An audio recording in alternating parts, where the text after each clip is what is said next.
maka kedua orang ini diperintahkan oleh FP untuk melakukan pembelian aset-aset berupa tanah dan bangunan yang kemudian diserahkan kepada pihak keluarga. Ini memang sangat miris ya.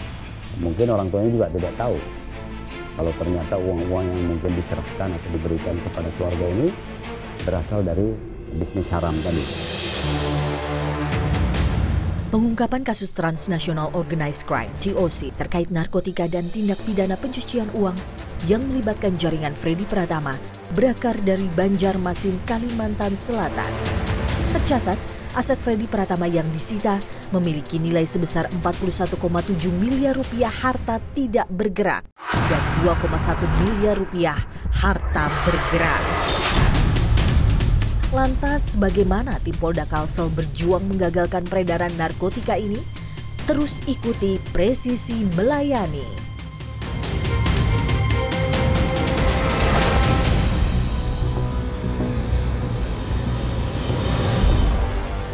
Cukup menantang bagaimana kami harus mengkonstruksikan perkara 14 tahun lalu.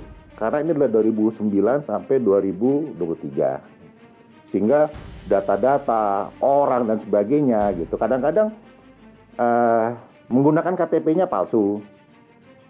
Dari KTP palsu itu bisa jadi rekening dan sebagainya gitu. Ada yang menggunakan NIK-nya itu orang yang sudah meninggal. Jadi memang tingkat kesulitan dalam mengungkap tindak pidana pencucian uang ini di jaringan narkotik itu banyak kami temukan itu alamat-alamat yang tidak jelas gitu ya, dan semuanya. Tentunya bagaimana kami bekerjasama dengan semua jajaran Direktorat Narkoba di Polda-Polda ini untuk bisa melakukan penyelidikan awal. Bahkan LS ini, orang tua dari FP ini, kita tunjukkan tanah-tanah tersebut mungkin karena banyaknya gitu. Dia sampai nggak tahu ini tanah siapa. Pernah kesini? Tidak pernah. Jadi FP ini mengembalikan, maksudnya mengumpulkan uang-uang itu kembali kepada keluarga dengan cara aset ya tadi itu ya, tanah dan sebagainya itu. Nah ini baru dalam layering pertama gitu. Kita akan mengembangkan lagi, ternyata banyak nih irisan-irisan tersebut gitu. Belum lagi dari 108 rekening yang kami lakukan pemblokiran, itu akan kami dalami lagi bagaimana uang ini kemudian mengalir dalam bentuk, mungkin dalam bentuk berbagai usaha lainnya ya gitu ya, sudah mungkin ya sudah uang itu sudah semakin membesar. Kapolda Kalsel Irjen Pol Andirian mengatakan, tantangan dimulai ketika tersangka diketahui melakukan jual beli narkoba sejak 2014.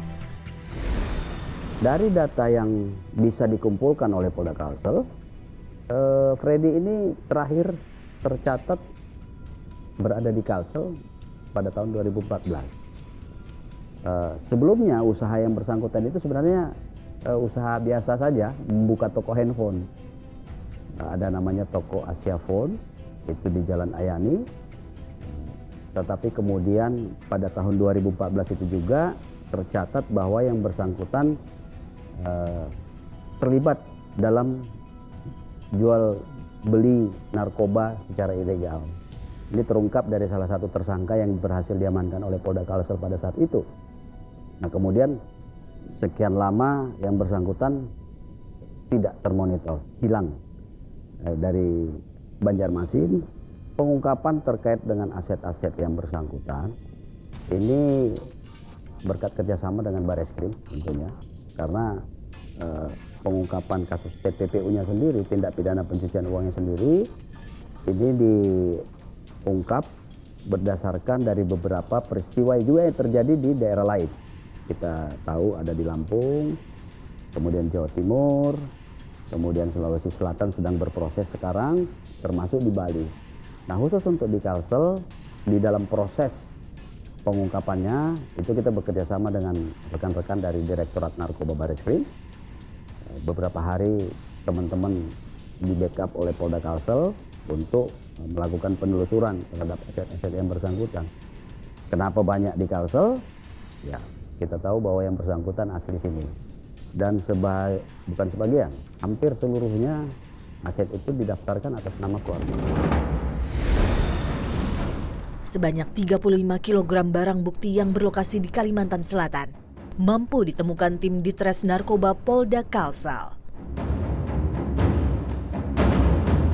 Peranan Polda Kalimantan Selatan ini berkaitan dengan tindak pidana dari FP ini adalah bermula dari tindak pidana asal yang kita ungkap sebanyak 35 kilo, ya, sebanyak 35 kg dengan tersangka atas nama MZ. Nah, setelah kita analisa dari TSK MZ ini ternyata mengarah ke seseorang yang bernama inisial R, ya. Dan itu ternyata merupakan tahanan di Polda Lampung. Nah, setelah kita lakukan interogasi di sana, ternyata memang tersangka R ini merupakan jaringan internasional dari EP. Dan memang dia mengakui bahwa R ini mengirim barang ke Kalimantan Selatan. Nah, bermula dari itu, kemudian ada kaitannya dengan jaringan EP di Kalimantan Selatan ini. Berkaitan EP sendiri ternyata memang betul, EP ini memang orang Kalimantan Selatan, ya, yang dulu tahun 2014 pernah ada kaitannya dengan kasus yang serupa dengan jaringannya MA, ya, di sini. Nah, pada saat tahun 2014 itulah yang bersangkutan sudah keluar dari Kalimantan Selatan. Nah, kalau kita lihat dari EP sendiri, ternyata pihak keluarganya memang orang Kalimantan Selatan. Dari orang tuanya, kakaknya, adik-adiknya juga orang Kalimantan Selatan. Oleh karena itu mungkin aset-asetnya itu banyak di Kalimantan Selatan.